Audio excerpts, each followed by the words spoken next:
सास बहू का रिश्ता।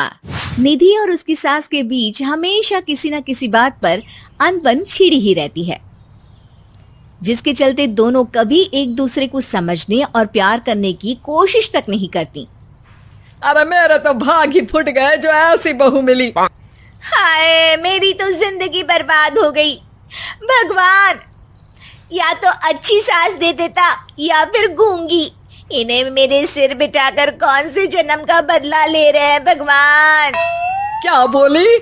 वही जो आपने सुना। इतनी बड़ी हो गई कि सास से जुबान लड़ाती है। अरे यही सीख कर आई है क्या मायके से? अरे नहीं नहीं, उसके लिए तो ससुराल ही काफी है। मेरी सास ने मुझे बहुत अच्छे से जुबान लड़ाना सिखाया है। हाँ। सास बहू की तीखी नोक झोंक चल ही रही होती है कि दीपू वहां आ जाता है। रिश्ता करते हुए पति पत्नी की जगह सास बहू की कुंडली मिलानी चाहिए, क्योंकि अगर सास बहू का रिश्ता अच्छा नहीं तो उनका पता नहीं, पर पति की जिंदगी तो पक्का झंड है। मुझे अपने सामने कोई झगड़ा नहीं चाहिए, बस करो दोनों। दोनों शांत होकर अपने अपने काम में बिजी हो जाती हैं। दीपू ऑफिस चला जाता है, जिसके थोड़ी ही देर में दीपू की बहन कल्पना का फोन आता है। अरे कैसी है रे बेटा? ससुराल में सब बढ़िया है ना? कोई तुझे परेशान तो नहीं करता? सास की बात सुनकर पास खड़ी निधि हंसकर कहती है, अरे बाहर है ऊपर वाले, खुद बहू को शांति से सांस भी नहीं लेने देती और बेटी से पूछ रही है कोई परेशान तो नहीं करता। अरे मेरी बेटी तुम्हारी तरह नाकारा और बदतमीज नहीं है, इसलिए उससे पूछना बनता है। तो उनकी सास भी आपकी तरह नहीं होगी, इसीलिए उन्होंने कुछ बोला नहीं। और इसी के साथ एक बार फिर दोनों सास बहू के बीच तानों का युद्ध शुरू हो जाता है।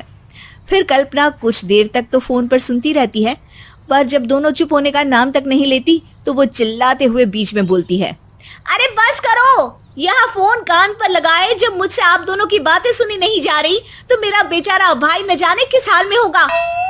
अरे ये सब तेरी भाभी की वजह से है बेटा। तो माँ, आप भी कुछ कम नहीं है। आप दोनों को ही अपना रिश्ता सुधारने की जरूरत है। मैं एक बाबा को जानती हूँ जो रिश्ते सुधारने में एक्सपर्ट हैं। आप दोनों उनके पास जाइए। ना जी ना, मैं ऐसे ढोंगी बाबा में नहीं मानती। देखा, कहा था ना। अरे ये तो हमारे घर में शांति चाहती ही नहीं है। भाभी, एक बार ट्राई करके तो देख लो।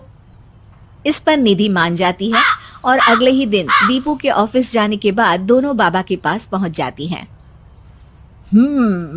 सास बहू के बीच रिश्ता कुछ ज्यादा खास नहीं है। हर समय तू मैं चलती रहती है। हाँ जी हाँ, बिल्कुल सही। आप तो बहुत ज्ञानी है बाबा जी। तो उपाय सुनो। बहू को साफ और सच्चे मन के साथ सास को 12 लाल और 12 हरी चूड़ियां भेंट करनी है। मतभेद अपने आप कम हो जाएंगे।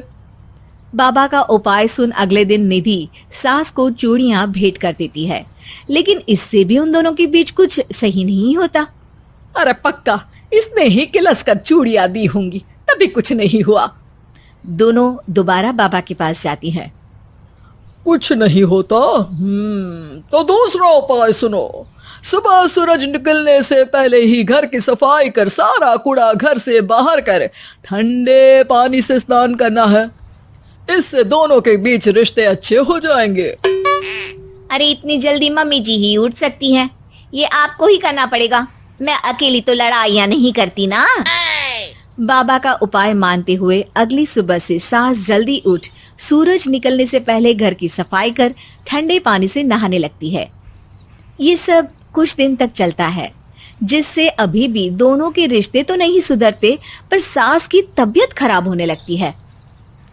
अब लगता है आपने मन से काम नहीं किया होगा, तभी तो रिश्ता वैसा का वैसा पड़ा है और तबीयत खराब हो गई। अरे सही कहती थी तुम। कल मुहा ढोंगी बाबा। देर आए पर दुरुस्त आए। चलो आराम करो अब निधि बाकी काम छोड़ सास की सेवा करने लगती है। अपनी पत्नी और माँ में ऐसा बदलाव देख दीपू बिल्कुल हैरान रह जाता है। अरे कहीं बाबा ने कोई जादू टोना तो नहीं कर दिया? मेरी माँ और पत्नी इतना घुल मिल कर तो नहीं रहती। ओहो, सरकाज़म। बस बस अब जाओ और अपना काम खुद कर लो, मुझे मम्मी जी का ख्याल रखना है। निधि की बात सुन हैरान दीपू बस उन्हें देखता रह जाता है और निधि सास का ध्यान रखने में लगी रहती है। इसी तरह दिन बीतते हैं और निधि आधे से ज्यादा समय सास के साथ बिताने लगती है, जिस वजह से उन दोनों का रिश्ता पहले से अच्छा होने लगता है और वो एक दूसरे को समझने लगती है। बहू, मैं सोचती हूँ एक बार उसे ढोंगी बाबा के पास जाना चाहिए, उसे सबक सिखाने के लिए। अरे पर मम्मी जी, उसकी क्या जरूरत है, हमारे घर में सब ठीक है, फिर वो कुछ भी करे हमें उससे क्या। दोनों के बीच ये बात हो ही रही होती है कि तभी बाबा कल्पना के साथ उनके घर आ जाते हैं। माँ, बाबा आप दोनों से मिलना चाहते थे, इसलिए मैं उन्हें यहाँ ले आई। अरे पर हमें इस ढोंगी बाबा से नहीं मिलना। हाँ, मेरी बहू बिल्कुल सही कह रही है। जो कुछ समय पहले एक दूसरे को मारने को चलती थी, आज एक ही लय में बात कर रही है। आपको अपने रिश्ते के लिए किसी बाबा के नहीं, अपने आप की जरूरत होती है। रिश्ता सुधारने के लिए जरूरी है कि सास बहू को अपनी बेटी और बहू सास को अपनी माँ जैसा समझे और प्यार दे। उपाय तो बस एक तरीका है लोगों को समझाने का कि असली उपाय उनके पास ही है, आपको बस उन्हें समझना है।